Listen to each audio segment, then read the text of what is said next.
बिस्मिल्लाहिर्रहमानिर्रहीम। Dear students, अस्सलाम वालेकुम। उम्मीद है कि अब सब लोग अल्लाह के फजल करम से बखैर आफ़ियत होंगे। हमारे 23 लेक्चर्स जो हैं ऑन कैंपस हो चुके हैं। हमारे लास्ट लेक्चर में हमने एक एग्जांपल की थी एक ऐसे ऑपरेटर की जिसकी एक ऐसी जो थी वो स्पेक्टर वैल्यू थी जो कि उसकी आइगन वैल्यू नहीं थी। तो उसके लिए अगर आपको याद हो, सबसे पहले तो हमने एक कॉन्सेप्ट जो था वो सीखा था रिजॉल्वेंट ऑपरेटर का, और उसके साथ एसोसिएटेड कॉन्सेप्ट्स थे रेगुलर वैल्यू के। फिर स्पेक्ट्रम के हमने तीन हिस्से किए थे: पॉइंट स्पेक्ट्रम, रेजिड्यूल स्पेक्ट्रम और कंटिन्यूस स्पेक्ट्रम। ठीक है जी। और उसके बाद हमने फिर ये एग्जांपल की थी कि जैसे इनफाइनाइट डिमेंशंस हमारे पास आपका जो स्पेक्ट्रम था उसका सिर्फ एक ही पार्ट होता था। या तो कोई वैल्यू जो थी कॉम्प्लेक्स नंबर वो स्पेक्ट्रल वैल्यू होती थी, या आपके पास वो रिजॉल्वेंट में लाई करती थी। लेकिन इस पर्टिकुलर केस में हमने आइगन वैल्यूज़ जो हैं उनसे उसके अलावा भी जो है आपका वो जो स्पेक्ट्रम है उसके दो हिस्से किए हैं: कंटिन्यूस स्पेक्ट्रम और रेजिड्यूल स्पेक्ट्रम।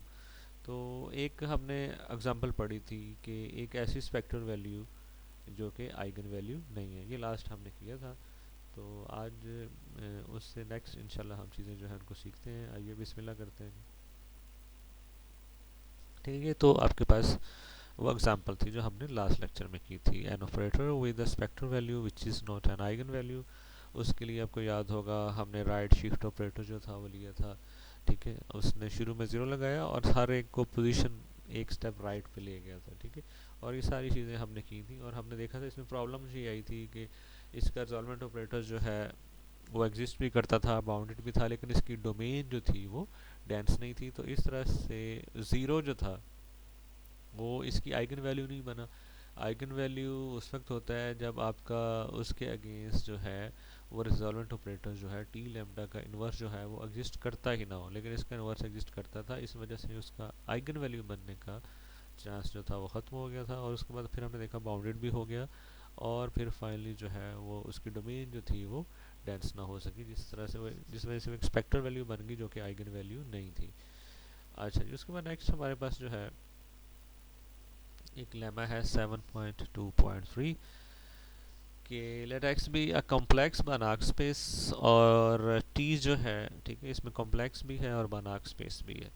टी जो है from X to X be a linear operator, और लैम्डा जो है वो कोई रेगुलर वैल्यू है। ठीक है जी, रेगुलर वैल्यू आप लोग इससे फेमिलियर हैं कि कोई कॉम्प्लेक्स नंबर जो है वो रेगुलर वैल्यू होने का मतलब क्या है कि इसके against T lambda which is T minus lambda I, ये वाला ऑपरेटर जो है इसका इन्वर्स जो है जिसको आर लैम्डा कहते होते हैं which is the inverse of T lambda.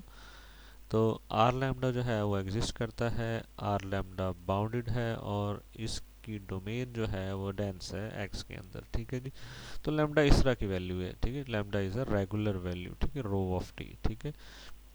अच्छा जी, अब आपके पास दो पार्ट्स हैं इसके।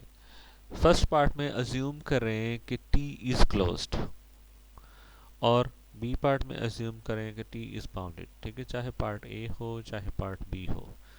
ठीक है जी। In any case R lambda T, ये जो आपका ऑपरेटर रिजॉल्वेंट ऑपरेटर है, ठीक है, हमें ये तो पता था उसकी डोमेन डेंस है। ठीक है जी। अब यहाँ पे उसकी फर्दर जो है एक चीज़ आपने बतानी है कि आर लैम्डा टी जो है इसकी डोमेन डेंस तो होगी क्योंकि lambda is a regular value, लेकिन इसके साथ साथ अगर आपका टी क्लोज्ड हो या बाउंडेड हो तो ये जो आर लैम्डा है इसकी डोमेन जो है वो होल एक्स होगी। ठीक है जी। R lambda T is defined on the whole space x. ठीक है जी। और इसके अलावा जो है वो ऑफ कोर्स ये तो साथ उसने एंड दिस बाउंडेड जो है वो तो ऑलरेडी जो है कंडीशन टू, क्योंकि आर लैम्डा जो है वो आपकी रेगुलर वैल्यू है, तो सेकंड कंडीशन में वो बाउंडेडनेस ऑलरेडी है आपके पास। तो जो इसमें प्रूव करने वाली चीज़ है वो ये है कि आर लैम्डा टी जो है उसकी जो डोमेन है which was dense in x, तो ये ना सिर्फ डेंस है बल्कि इज इक्वल टू एक्स है। ठीक है जी। तो आपने ये प्रूव करना है इसमें। ठीक है जी, सही है। तो उसके लिए अब देखते हैं इसको हम। तो सबसे पहले तो इसमें जो नई चीज़ जो है आप देख रहे हो शायद, पार्ट ए के अंदर कि टी इज़ क्लोज्ड। तो क्लोज्ड ऑपरेटर, ठीक है, तो ये कॉन्सेप्ट है क्लोज्ड ऑपरेटर कैसे ऑपरेटर होते हैं। तो क्लोज्ड ऑपरेटर सिंपली ऐसे ऑपरेटर होते हैं जिनका ग्राफ जो है, ग्राफ बेसिकली जैसे आप बनाते आए हैं कि ग्राफ से क्या बनाते हैं, पॉइंट्स आप जो है वो प्लॉट करते हैं एक्स साथ एफ ऑफ एक्स, एक्स और उसका इमेज। तो यहाँ भी ग्राफ से मुराद है कि वो वाला सेट जिसमें आपके पास ऑर्डर पेयर्स हैं, pre image comma image x comma T of X. तो ये सारे जो ऑर्डर पेयर्स हैं इनकी कलेक्शन को कहा जाता है ग्राफ। अगर ये ग्राफ जो है आपकी डोमेन वाली अगर नॉर्म स्पेस एक्स है और रेंज वाली जो है वाई है, तो अगर उनके प्रोडक्ट एक्स क्रॉस वाई में ये वाला सबसेट जो है जिसमें आपके ऑर्डर पेयर्स पड़े हुए हैं x comma T of X, ये ग्राफ अगर क्लोज्ड हो एक्स क्रॉस वाई में, तो फिर हम कहते होते हैं कि ऑपरेटर टी इज़ क्लोज्ड। तो इसकी डेफिनेशन बुक से भी मैं आपको बता देता हूँ ताकि आप लोग उसको वहाँ से भी पढ़ सकें। तो बुक में आपके पास है पेज 292, उसके ऊपर ये डेफिनेशन गिवन है कि क्लोज लीनियर ऑपरेटर से क्या मुराद है। ठीक है, लीनियरिटी अगर है तो लीनियर भी हो जाएगा। क्लोज्ड ऑपरेटर सिंपली क्या मुराद है कि let X and Y be norm spaces, और टी जो है वो डोमेन ऑफ टी से लेके वाई के ऊपर जो है एक लीनियर ऑपरेटर है। ठीक है जी, अगर लीनियर नहीं होगा तो कोई बात नहीं, क्लोज्डनेस की डेफिनेशन जो है वो ये वाली है बेसिकली। ठीक है जी, यहाँ पे क्योंकि साथ लीनियर इन्वॉल्व हो गया तो यहाँ भी लीनियर हमने लिख दिया। अगर हम सिंपली कहते हैं क्लोज्ड ऑपरेटर तो यहाँ पे सिंपली टी जो है एक ऑपरेटर हो जाता है जिसकी domain D of T lies in x. ठीक है, तो जैसे आपके पास बाउंडेडनेस और लीनियरिटी जो है, लीनियर ऑपरेटर अगर बाउंडेड भी है तो बाउंडेड लीनियर ऑपरेटर, ऐसे ही अगर कोई क्लोज्ड ऑपरेटर लीनियर भी है तो क्लोज्ड लीनियर ऑपरेटर। तो क्लोज्ड ऑपरेटर से बेसिकली क्या मुराद है कि कोई दो नॉर्म स्पेसेस है, टी जो है from domain of T which is a subset of X to Y एक ऑपरेटर है। तो T is called a closed operator. T closed कब होगा, अगर उसका graph G of T, G of T से मुराद क्या है, ठीक है जी, जैसे अभी मैंने बताया कि इसमें ऑर्डर्ड पेयर्स एक्स एंड यहाँ पे image of x T of x, x T of X, ये पेयर्स अगर आप बना लें। ठीक है जी, अब एक्स कहाँ पे है, डी ऑफ टी में, और डी ऑफ टी किसका पॉइंट है, किसका हिस्सा है, एक्स का। तो बेसिकली जो जो एक्स है ये एक्स में से है, और टी ऑफ एक्स कहाँ पे लाई कर रही है, T of X is a part of Y. तो ये जो आपके पास टी ऑफ एक्स है यहाँ पे जो वाई जिनको लिखा हुआ है, जैसे ये लिखा हुआ है Y of T of X, ये आपकी स्पेस वाई में कहीं मिलेंगे। तो यहाँ पे पहला पॉइंट एक्स का है, दूसरा वाई का है, तो ये एक सबसेट है बेसिकली एक्स क्रॉस वाई का, क्योंकि डोमेन जो है जिसमें से आप यहाँ पे एक्स लिख रहे हैं this is a sum part of X. ऐसे ही रेंज जो है जो यहाँ पे टी ऑफ एक्स लिखा गया है, जो इमेज है एक्स का, ठीक है, ये भी वाई का कोई हिस्सा है। ठीक है, तो हो सकता है ये आपके पास ग्राफ ऑफ टी जो है होल एक्स क्रॉस वाई भी बन जाए। ठीक है, उसमें ऐसा कोई प्रॉब्लम नहीं है।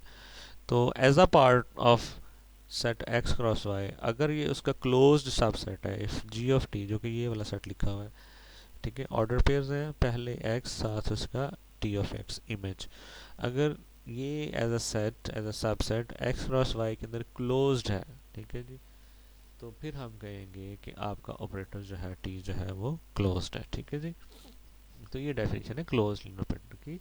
Late X and Y be norm spaces, T जो है ऑपरेटर है और T is called closed operator अगर उसका ग्राफ जो है जो कि आपके पास ये लिखा हुआ है is closed in the norm space X cross Y.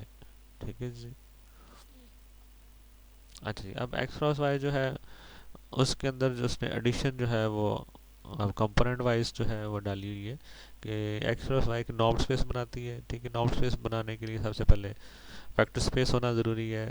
तो इसमें पेयर्स पड़े हुए हैं एज अ वेक्टर्स, तो उनको ऐड किस तरह से किया है, पेयर्स को उसने कंपोनेंट वाइज पोजीशन वाइज, पहला हिस्सा पहले में, दूसरा जो है वो दूसरे में, और स्केलर मल्टीप्लिकेशन इस पे एक्स क्रॉस वाई में उसने डिफाइन की है कि दोनों जो है आपके पास एक्स और वाई पेयर के दोनों को आप स्केलर से मल्टीप्लाई कर देंगे। और फिर नॉर्म जो है वो उसने किस तरह से डिफाइन किया ये भी देख लें जस्ट फॉर योर इन्फॉर्मेशन कि अगर आपके पास एक्स क्रॉस वाई में कोई वेक्टर पड़ा हुआ है तो उसका नॉर्म क्या है, एक्स का norm plus norm of Y, X और वाई तो गिवन है आपके पास कि एक्स एंड वाई है नॉर्म स्पेस, तो एक्स स्मॉल वाला इस स्पेस में से उसका नॉर्म एग्जिस्ट करता होगा, स्मॉल वाला वाई इस स्पेस में है नॉर्म स्पेस में से तो उसका भी नॉर्म एग्जिस्ट करता होगा। तो अगर आपने इसका नॉर्म लेना है इन स्पेस एक्स और वाई के अंदर, तो वो क्या होगा, दोनों के नॉर्म्स का सम। तो इस तरह से उसने, बल्कि मैं आप लोगों के लिए ये वैसे जस्ट एन एक्सरसाइज छोड़ता हूँ कि आपने प्रूव करना है कि जो x क्रॉस y है, अगर x और y नॉर्म्ड स्पेसेस हैं, तो अगर उसके पास ऊपर वेक्टर की एडिशंस और स्केलर मल्टीप्लिकेशन इस तरह से डिफाइन की जाए तो ये वेक्टर स्पेस बनाती है। और फर्दर आपने ये प्रूव करना है कि अगर इसके ऊपर मैं ये वाली डेफिनेशन दूँ तो ये नॉर्म की ऑल फोर प्रॉपर्टीज़ जो हैं उनको सेटिस्फाई करता है। ठीक है, तो ये आपके करने वाला काम है, इसको प्रैक्टिस कीजिएगा। ठीक है, ये आपने करना है। तो बेसिकली हमने डेफिनेशन देख ली कि क्लोज्ड ऑपरेटर से मुराद क्या है, कि जिसका ग्राफ क्लोज्ड हो, एंड दैट्स ऑल। ठीक है, ग्राफ एक सबसेट है एक्स क्रॉस वाई का, और ये अगर क्लोज्ड होने का मुराद क्या है, क्लोज्ड सबसेट। अच्छा, उससे रिलेटेड कुछ आपके पास रिजल्ट्स भी हैं जिसकी हमें वहाँ पे ज़रूरत पड़ेगी।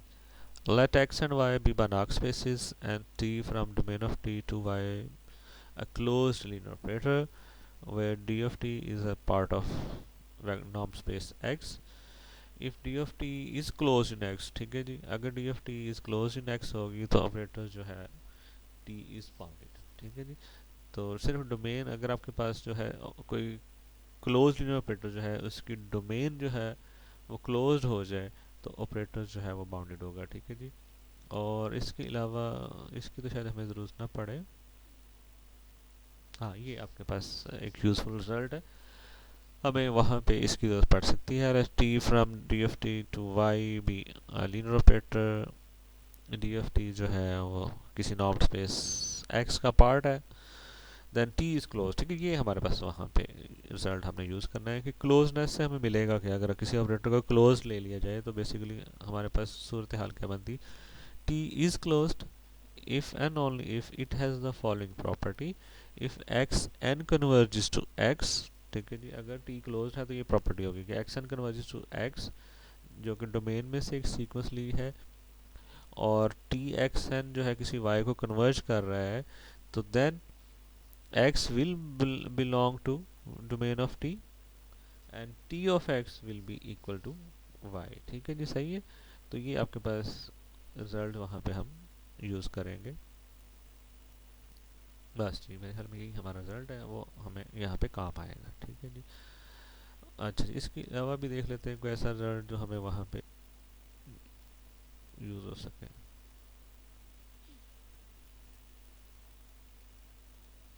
जी, मेरे ख्याल में ये भी एक क्लोज ऑपरेटर लेमा, इसको भी हम देख लेते हैं। ठीक है, फिर हम वहाँ पे देखेंगे हमारे लिए कौन सा यूज़फुल है।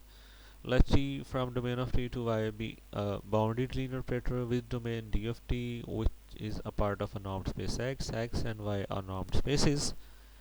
If d of t is a closed subset of x, then t is closed, and if t is closed and y जो है is complete, then d of t is closed subset of x।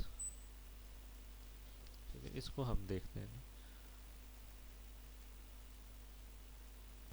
Okay, part A जो है वो ये है कि domain of T is close subset of x, then T is closed, और further जो है वो क्लोजनेस, मेरे ख्याल में ये हमारे लिए जो है वो यूज़फुल पार्ट है इसका, क्योंकि वहाँ पे हमें ऑपरेटर टी जो है वो क्लोज्ड गिवन है, और वाई जो है वहाँ पे बनाक स्पेस गिवन है। Banach space means complete. तो if T is closed and Y is complete, then D of T is a close subset of X. ठीक है, तो ये तो सारे रिलेटेड हमारे रिजल्ट्स हो गए। ठीक है, तो बिल्कुल ये हमारे दो तीन रिजल्ट्स है क्लोज्ड ऑपरेटर से रिलेटेड। क्लोज्ड ऑपरेटर ऐसा जिसका ग्राफ क्लोज्ड हो एक्स क्रॉस वाई में। ठीक है जी, यानी कि जिस स्पेस में उसकी डोमेन लाई कर रही है और उसका प्रोडक्ट विद जिस स्पेस में उसकी रेंज है, उसमें अगर उसका ग्राफ क्या है जी, ऑर्डर पेयर्स कंटेन करता है, एक्स है साथ उसका इमेज टी ऑफ एक्स है। ठीक है, तो अगर वो ग्राफ क्लोज्ड हो तो ऑपरेटर को क्लोज कहते हैं। ये रिलेटेड रिजल्ट्स हैं कि अगर आपके पास कोई ऑपरेटर जो है बाउंड्री ऑपरेटर है, उसकी डोमेन जो है किसी नॉर्म्ड स्पेस एक्स में है, वाई जो है एक दूसरी नॉर्म्ड स्पेस है, तो अगर डी ऑफ टी क्लोज्ड होगी तो ऑपरेटर क्लोज्ड होगा। अच्छा, हमें वहाँ पे गिवन है ऑपरेटर इज़ क्लोज्ड और स्पेस वाई इज़ कंप्लीट, तो उस सूरत में क्या होगा, अगर टी जो है ऑपरेटर क्लोज्ड हो और वाई जो है वो कंप्लीट हो, then D of T is a closed subset of X. तो डी ऑफ टी जो है एक क्लोज सबसेट ऑफ एक्स हो जाएगा। ठीक है जी, अब देखते हैं कि हमें वहाँ पे क्या चाहिए और हमने किस तरह से ये सारी चीज़ें हैं इनको यूटिलाइज करना है। ठीक है जी, ओके जी। सबसे पहले तो आप पार्ट ए जो है वो ले लें। ठीक है जी, सही है। अच्छा, इसमें मोस्टली रिजल्ट्स यूज़ होंगे। पार्ट ए में आपने एज्यूम कर लिया कि ये वाला पार्ट है कि टी इज़ क्लोज्ड, और लैम्डा जो है ऑलरेडी नोन है कि it belongs to the set of regular values.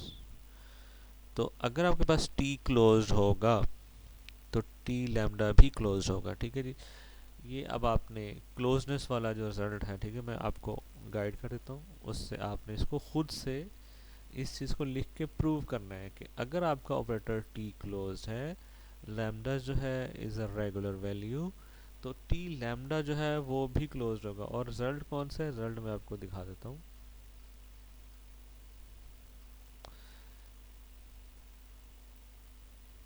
ठीक है, ये आपके पास इसमें रिजल्ट जो है आपने उसने कौन सा रेफरेंस दिया, यही 413.3। ठीक है, यही रिजल्ट जो है वहाँ पे आपके पास यूज़ होगा। ठीक है जी, यहाँ पे T is closed if and only if the following property, इस प्रॉपर्टी को आपने प्रूव करना है।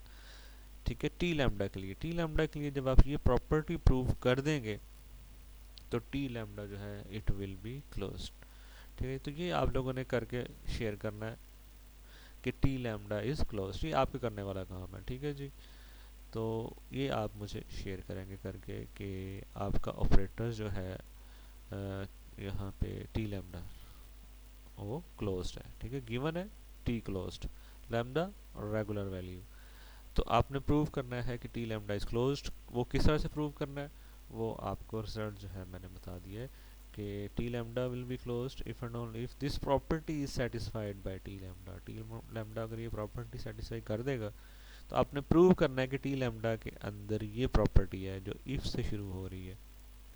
अगर टी लैम्डा ये प्रॉपर्टी सेटिस्फाई कर गया तो टी लैम्डा जो है वो क्लोज्ड हो गया। ठीक है जी, अच्छा, अब अगर टी लैम्डा जो है वो क्लोज्ड है तो आर लैम्डा इज़ क्लोज्ड, तो आर लैम्डा भी क्लोज हो जाएगा। ठीक है जी, सही है। वो आपके पास है कि आर लैम्डा क्लोज क्यों है, उसके लिए भी आपके पास जो है वो आप देखते हैं कि क्यों क्लोज है। अच्छा जी, inverse of a closed operator. ठीक है, इसको चेक कर लेते हैं। ओके जी, ये आपके पास एक एक्सरसाइज के तौर पे गिवन है, बेसिकली वही प्रॉपर्टी आप इसके लिए भी लगा सकते हैं। ठीक है, inverse of a close linear operator if exist, ठीक है, तो it will be close linear operator. तो बेसिकली यहाँ पे आपके पास आर लैम्डा जो है वो टी लैम्डा का इनवर्स होता है, तो टी इज़ क्लोज्ड। फिर उसके बाद जो प्रॉपर्टी वाला रिजल्ट है आप यूज़ करके खुद से प्रूव करेंगे और उसको आप लोगों ने शेयर करना है ग्रुप में अपने नोट्स जो हैं जिसमें आप इसको प्रूव करेंगे कि टी लैम्डा जो है वो क्लोज्ड है। ठीक है जी, जब टी लैम्डा क्लोज हो जाएगा तो R lambda being the inverse of a close linear operator is close. ठीक है जी, अच्छा, ये आर लैम्डा बाउंडेड भी है। ठीक है, वो मैंने पहले ही बात की थी कि बाउंडेड क्यों है, because lambda is a regular value. तो उसमें दूसरी प्रॉपर्टी कंडीशन ये होती है कि पहली तो होती है कि आर लैम्डा एग्जिस्ट, अगर लैम्डा रेगुलर वैल्यू, दूसरी जो है चीज़ ये होती है कि आर लैम्डा जो है बाउंडेड होता है, और तीसरी जो है उसकी डोमेन जो है वो डेंस होती है। तो इसी वजह से वो जो आपने रेगुलर वैल्यू होने के लिए तीन कंडीशंस पढ़ी थी, तो लैम्डा क्योंकि रेगुलर वैल्यू है तो इसलिए आर लैम्डा इज़ बाउंडेड। ठीक है जी, तो अब आपके पास सूरत हाल ये है कि आपने टी को क्लोज लिया तो वहाँ से आ गया T lambda close, T lambda को क्लोज लिया तो इसका इन्वर्स भी क्लोज्ड हो गया। इसके साथ साथ इस इन्वर्स में जिसको आर लैम्डा के तौर पे आप जानते हैं, इसके अंदर बाउंडेडनेस भी है because lambda is a regular value. तो ये आर लैम्डा जो है वो क्लोज भी हो गया, बाउंडेड भी हो गया। ठीक है जी, तो अब आपके पास नेक्स्ट एक थ्योरम था 4.13.5, इसका पार्ट बी है, उसको साथ मिलाते हैं। ठीक है जी, वो देखते हैं हमें क्या इन्फॉर्मेशन देता है ये वाला, कि आपके पास ऑपरेटर के अंदर बाउंडेडनेस लाजमी होनी चाहिए, ये इसके प्री रिक्विजिट्स में यहाँ पे लिखा हुआ है कि be a bounded linear operator, और इसके अलावा ऑपरेटर जो है वो क्लोज्ड है, ठीक है। बाउंडेड भी आपने उसको प्रूव कर दिया because lambda was a regular value. इसके अलावा अभी आपने इसको टी लैम्डा और फिर टी लैम्डा का इन्वर्स के थ्रू आपने प्रूव कर दिया कि आर लैम्डा जो है वो क्लोज्ड भी है। तो आर लैम्डा के अंदर अब क्या क्या आ गया, यहाँ पे अगर टी की जगह आर लैम्डा रख के देखें तो आर लैम्डा क्लोज्ड भी है, आर लैम्डा जो है वो बाउंडेड भी है, लीनियर भी है, ठीक है जी, सारा कुछ है। और आपकी स्पेस जो है वाई वो स्पेस बना भी है, मीन कंप्लीट भी है, तो सारा कुछ है। इसका मतलब क्या हो गया कि ये जो आपके पास आर लैम्डा है उसकी डोमेन जो है वह क्लोज सबसेट ऑफ एक्स हो गई, ठीक है जी। सही है जी, क्लोज सबसेट ऑफ एक्स हो गई, ठीक है जी। अब डोमेन जो है वह क्लोज सबसेट ऑफ एक्स होगी, लेकिन आपकी जो तीसरी कंडीशन है R3 रेगुलर वैल्यू होने की, वो ये कहती है कि डोमेन जो है वो डेंस भी है because lambda is a regular value. तो उसकी डेफिनेशन अगर आप दोबारा से जाके देखें तो अगर लैम्डा रेगुलर वैल्यू है तो आर लैम्डा जो है इसकी डोमेन डेंस भी होगी, जबकि जो क्लोजनेस वाला थ्योरम है ऑपरेटर की वो हमें ये बताता है कि आर लैम्डा की डोमेन जो है वो क्लोज सबसेट होगी। तो अब आर लैम्डा की डोमेन जो है, डोमेन ऑफ आर लैम्डा, उसके अंदर दो चीज़ें हैं, this is close, this is dense in X. Dense in X का मतलब क्या है कि इसका closure is equal to x होगा, ठीक है जी। अगर कोई सेट किसी बड़े में डेंस हो तो उसको मैथमेटिकली कैसे लिखा जाता है कि उसका क्लोजर जो है छोटे वाले सेट का closure is equal to x होगा। तो closure is equal to x हो गया। अब आपका अभी की जो सारी फाइंडिंग है आर लैम्डा के मतलब कि R lambda boundary linear close था, तो आपके पास इस रिजल्ट ने आपको ये गारंटी दी कि आर लैम्डा की डोमेन जो है वो क्लोज्ड है। अच्छा जी, अगर आर लैम्डा की डोमेन डेंस है इन एक्स में तो इसका क्लोजर क्या हो गया, एक्स। और अगर आर लैम्डा की डोमेन अभी आपने बताई कि क्लोज्ड है तो इसका क्लोजर क्या हो गया, इसी के इक्वल हो गया। तो यहाँ से दो चीज़ें आ गई कि डेंस होने की वजह से डोमेन ऑफ आर लैम्डा का क्लोजर एक्स हो गया, डोमेन ऑफ आर लैम्डा के क्लोज्ड होने की वजह से इसका क्लोजर वही आ गया। तो यहाँ से आपके पास क्या आ गया, डोमेन ऑफ आर लैम्डा क्या हो गया इज इक्वल टू एक्स। तो यही आपने प्रूव करना था कि R lambda is defined on the whole space x, ठीक है जी। बाउंडेडनेस जो है उसने यहाँ पे लिख दिया है, ठीक है। वो तो बाय सेकंड प्रॉपर्टी है, जैसे हमने यहाँ मेंशन में किया कि आर लैम्डा जो है सॉरी यहाँ पे जो है अच्छा डोमेन जो है then R lambda is defined on whole space x and is bounded, तो वो इसकी सेकंड प्रॉपर्टी से हो गया। इसने यहाँ पे लिख के थोड़ी सी कन्फ्यूजन क्रिएट कर दी है, तो इसकी यहाँ पे लिखने की ज़रूरत कोई नहीं थी। R lambda is because lambda is a regular value, R lambda is bounded, इसमें कोई डाउट नहीं है क्योंकि इसने खुद ही लैम्डा दिया ही हमें रेगुलर वैल्यू। तो सिंपली प्रूव करने वाला यही था कि आर लैम्डा जो है is defined on the whole space x, ठीक हो गया जी। अच्छा दूसरे पार्ट में क्या है जी कि अगर आपका टी बाउंडेड ले लिया जाए तो फिर यही सूरत हाल है कि R lambda is defined on the whole space x.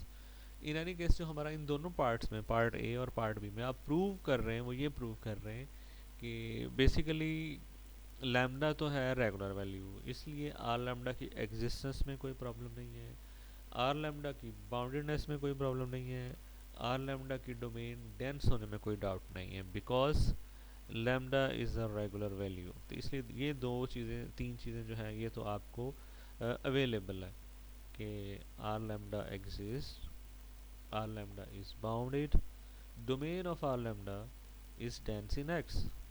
तो आपने इन दोनों केसेस में कि अगर जो है आपका ऑपरेटर टी जो है वो क्लोज्ड है या आपका ऑपरेटर टी जो है वो बाउंडेड है, इन दोनों केसेस में आपने प्रूव करना है कि जो आर लैम्डा है उसकी डोमेन जो कि डेंस है ऑलरेडी वो होल एक्स है। R lambda T is defined, यानी कि आर लैम्डा टी जो है उसकी डोमेन जो है वो क्या है, is the whole space x.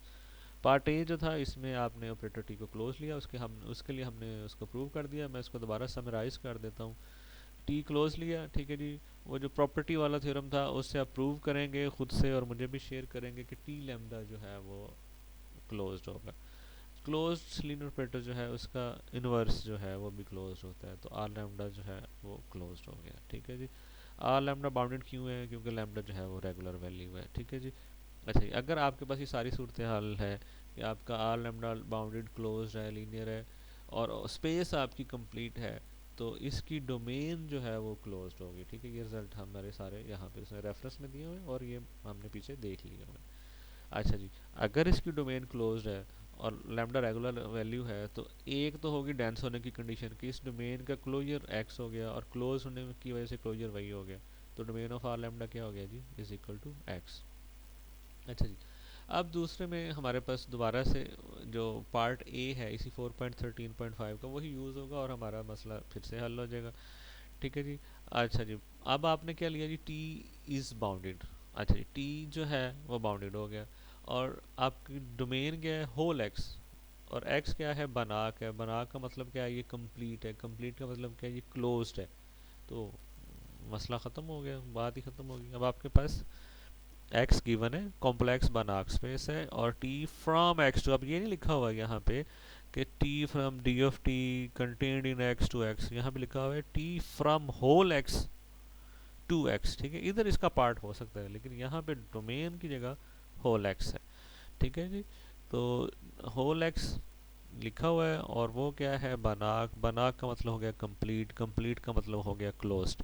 तो पार्ट बी में आपके पास सूरत हाल ये है कि T is bounded, domain of T is x, जैसा कि यहाँ पे इन राइटिंग मौजूद है। और एक्स क्या है, एक्स इज़ बनाक, बनाक mean complete, complete mean closed. तो डी ऑफ टी जो है इस क्लोज। तो अब आपके पास टी के अंदर दो चीज़ें हैं, बाउंड्री लीनियर ऑपरेटर है। ठीक है जी, ठीक है, लीनियरिटी भी है, गिवन है। बाउंड्रीनेस जो है बाय अजम्पशन बी मौजूद होगी। T is a boundary linear operator, उसकी डोमेन जो है वो क्लोज्ड है।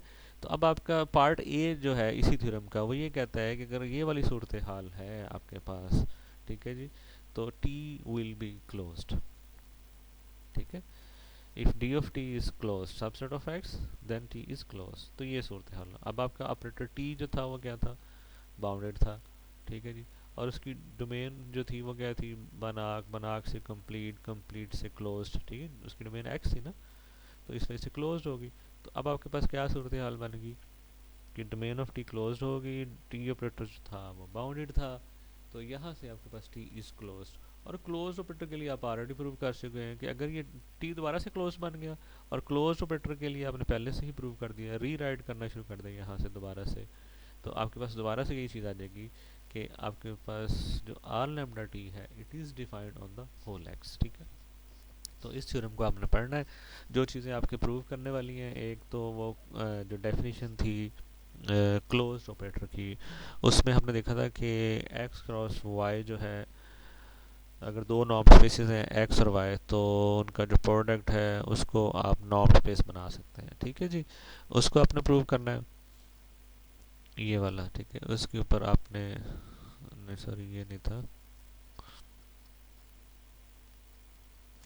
ये आपके पास था, उसमें एडिशन और आपने स्केलर मल्टीप्लिकेशन यहीं पे कहीं आपको मिल जाएगा, मुझे मिल नहीं रहा। हाँ ये था। ठीक है, एडिशन थी कंपोनेंट वाइज, पहला पहले में, दूसरा दूसरे में। तो एक्स क्रॉस वाई, एक्स और वाई नॉर्म स्पेसेस हैं, उनका प्रोडक्ट जो है उसमें ऑर्डर पेयर्स हैं। हर ऑर्डर पेयर्स में पहला जो है वो फर्स्ट नॉर्म स्पेस एक्स से है, दूसरा जो है वो दूसरी वाली नॉर्म स्पेस वाई से है। तो इस तरह के पेयर्स हैं, पेयर्स की एडिशन जो है वो पोजीशन वाइज आपने ऐड कर दिया। स्केलर मल्टीप्लिकेशन क्या है जी, दोनों को स्केलर से मल्टीप्लाई कर दिया। तो आपने सबसे पहले तो प्रूव करना है कि एक्स क्रॉस वाई एक वेक्टर स्पेस बनाती है। फिर क्योंकि एक्स और वाई नॉर्म स्पेसिस थी, हर एक्स का नॉर्म भी मौजूद है, हर वाई का नॉर्म भी मौजूद है। तो आपने एक्स क्रॉस वाई के किसी मेंबर जो है, जो वेक्टर है एक्स क्रॉस वाई का, उसका नॉर्म इस तरह से डिफाइन किया कि एक्स का नॉर्म प्लस वाई का नॉर्म। तो आपने प्रूव करना है कि एक्स क्रॉस वाई को नॉर्म स्पेस बनाया जा सकता है, ये वेक्टर स्पेस, और फिर नॉर्म की ऑल फोर प्रॉपर्टीज जो हैं उनको सेटिस्फाई करती है डेफिनेशन। ठीक है जी, ये हो गया। अच्छा, उसके बाद सेकेंडली आपने जो प्रूव करना है वो ये था कि टी लैम्डा को आपने प्रूव करना था, ये रिजल्ट हम यूज़ करेंगे कि टी लैम्डा जो है वो क्लोज्ड होगा। अगर टी क्लोज्ड होगा तो टी लैम्डा जो है it will be also closed. और फिर आप हिम्मत मार के इसी प्रॉपर्टी के ज़रिए ये भी प्रूव कर सकते हैं कि अगर कोई ऑपरेटर क्लोज्ड लीनियर ऑपरेटर है तो उसका इन्वर्स भी क्लोज्ड लीनियर ऑपरेटर होता है। तो ये आपको मैं खुद होम असाइनमेंट के तौर पे दे रहा हूँ, क्योंकि ऑनलाइन टीचिंग में अब आपसे मैं वाइट बोर्ड पे ऐसी चीज़ें या क्लास में तो नहीं करवा सकता, तो अब आप लोग ये करके जो है इस चीज़ों को शेयर करेंगे, ठीक है जी। तो इस तरह से हमारा ये छोटा सा एक रिज़ल्ट हमने प्रूव किया है, लेकिन उससे रिलेटेड काफ़ी सारी चीज़ें हैं जो मैं आपको करने के लिए दे रहा हूँ।